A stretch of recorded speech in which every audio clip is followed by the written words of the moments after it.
Great. Oh yeah, wait, first let's give a hand. Sustainable 3D printing filaments are great because they break down and degrade quickly, which is horrible if you want to make a mechanical joint. So this next work explores how to have both. Great. So hello, everyone. I'm Ticha Sethapakdi. I am presenting on behalf of Maxine, who unfortunately cannot make it here today. But I'm excited to present our work, SustainaPrint, which is making the most out of eco-friendly filaments. And this project is done in collaboration between us at MIT CSAIL and also Hasso-Plattner Institute. So 3D printing produces a lot of waste. And in fact, previous estimates show that around 1/3 of all 3D prints go straight to the landfill as failed prototypes, test pieces, or unused supports. And PLA, which is the most common type of filament, is often marketed as biodegradable, but in landfills, it can take hundreds or even thousands of years to break down, so it makes it far less sustainable than it seems. And one approach to reducing waste is recycling PLA. So makers often can shred failed prints and melt them down, then re-extrude them into new filaments, such as using machines like the Filobot. And this kind of closes the loop and reduces demand for new virgin or unused filament. But unfortunately, recycled filament suffers from mechanical degradation. And studies show that tensile strength can drop by nearly half after just a few recycling cycles. So that makes recycled filament really risky for more functional objects that might bear load like load-bearing functional objects.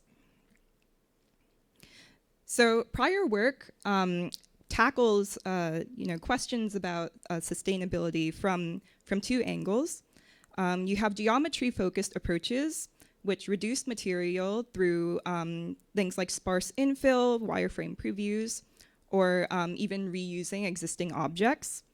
And we also have sort of more material-focused approaches where people develop biodegradable or recycled filaments. But again, because you're using biodegradable filaments, those are a little bit weaker and not as able to bear load. So SustainaPrint kind of sits at the intersection of these two approaches. And we combine sort of geometry-aware simulation with material-aware assignment. And essentially, what we're doing is we reinforce weak regions with virgin filament while maximizing the eco-friendly filament use elsewhere. So the workflow is pretty straightforward. First, the user would load their model, then simulate forces in the user interface, and SustainaPrint segments the object into strong and weak regions, and then it exports dual material print files. So the result is that you can have these objects that perform real-world loads while minimizing the use of sort of virgin filaments. And at the core of this technique is finite element analysis. So what this does is that we run stress simulations to identify which parts of the object are bearing high load. And SustainaPrint has two segmentation strategies, which we call fine-grained per tetrahedron segmentation for maximizing ecofilament use, or what we call layer-aligned segmentation for easier printing. And in addition, we add heuristics. So there are different types of heuristics. We can either add small islands of strong filament, which can be reassigned to weak filament and avoid unnecessary tool changes. And users can also apply a sort of uniform outer shell to sort of optimize for consistent appearance and surface quality. And just zooming in on the UI some more, our interface guides makers through the process of setting up their mixed material print. So users, again, they load their 3D model, they specify which two materials they're using, And then they mark which regions are bearing load with bounding boxes. And this allows them to sort of preview segmentation, and then they can also adjust the eco to virgin balance with the slider and export print files directly for use with a dual extruder printer. And finite element analysis is kind of complicated, but you don't need to understand finite element analysis to use the tool. So to help people who are unfamiliar with these concepts, the UI provides default sort of force preset values as well as mechanical property values. So even a novice can specify approximate load conditions. So we use SustainaPrint for a variety of applications, and it can work across diverse everyday objects that can load bear load. So for example, we made some hooks that are reinforced at mounting points, and some plant pots which are strengthened at the leg junctions, bottle openers, device stands, and these can all be used with our workflow. So to evaluate, we tested a variety of functional objects, so 5 functional objects and 5 primitive geometries.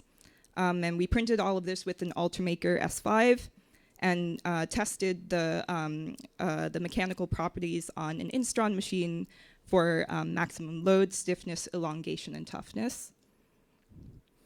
And we tested primitives like hooks, chains, beams, cylinders, and domes. And these each represent a different load case. So this helped us validate SustainaPrint across standardized and custom geometries. I probably won't have time to discuss all the statistics in detail, but essentially, SustainaPrint was able to improve load capacity by a significant amount relative to fully eco-friendly filament.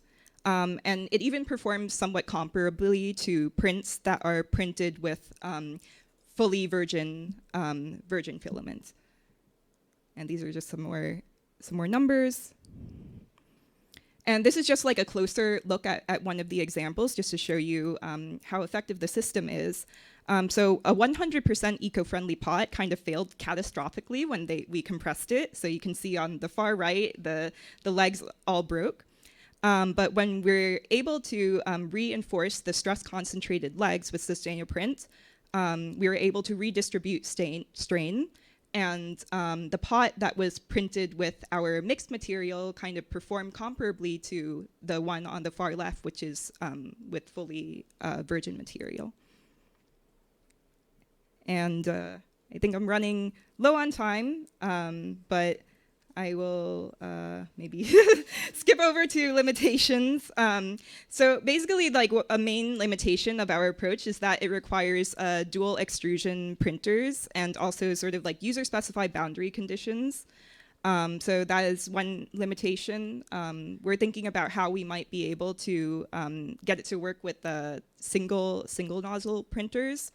And again, like recycling mixed material prints is also a pretty difficult challenge. So we need ways to separate different materials from each other. And there's lots of work in the HCI space that help facilitate that.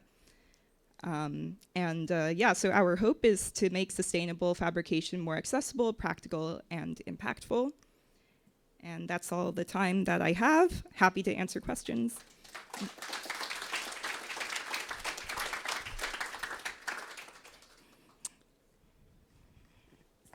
Hi, Jan Borges from Aachen. This is great stuff. I'd love to get that going in our workshop and Fab Lab. One thing I'm wondering about though is, are the mechanical, like, being able to take less stress, is that the only limitation or the only degradation you see in recycled filament, or are there other aspects like aesthetics, optics, or other flow behavior that also degrades in recycled material? Yeah, so that's a great question. Also, I encourage you to reach out to Maxine because she's the one who's like the real brains behind the project, and she can probably also answer your question. But the sort of mechanical vulnerability is the main property that we measured for this project. I think that there are other considerations as well. But I think it would be interesting to consider the other properties that you mentioned. Yeah. Thank you. Great. Well, let's give a round of applause to Ticha. I also just want to mention both Ticha and I are wrapping up our PhDs at MIT and are on the academic job market.